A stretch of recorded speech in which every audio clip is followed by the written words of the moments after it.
Hello, my name is Andrew Perry, and today we're going to be going over the week 3 interview questions for my CSE 212 class. Try to do this quickly. So, first question, describe how you would write a function to find the intersection of two sets. Um, so, first, and I'm going to use this visual aid to kind of help us go through this question.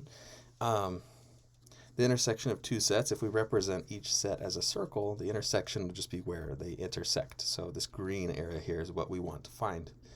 So if we have two sets already defined, first I would go through the function creating an empty set, and then it would iterate through the first set, checking each value. If it finds the value that it's checking in the second set, then it puts it in the new set or empty set, which it will later return. So the way this will look is with the first test case, it'll check 1, so it looks at 1 first. It doesn't find 1 in the second set. Same thing with 2.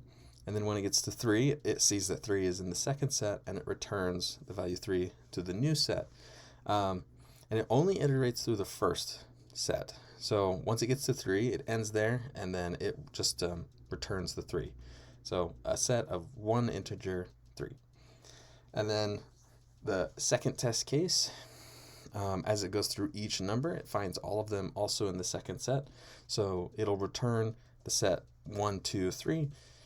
And then for no overlap, it'll check 1, 2, and 3, and then find none of them in the second set.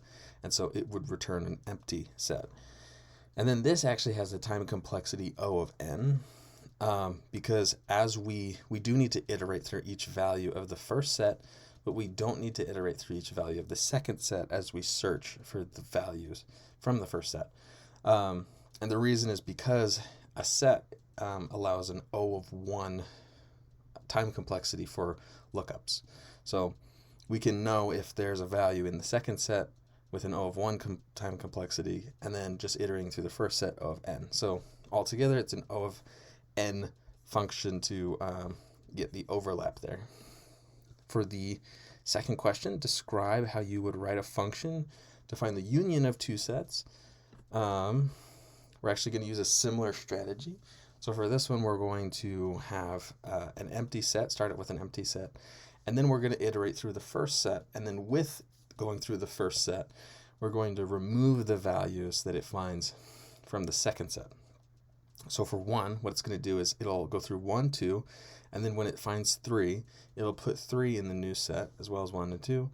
It'll remove 3 from the second set, and then after that, it'll actually then iterate through the second set with 3 removed, so then it checks 4 and 5 and just adds those to our new set.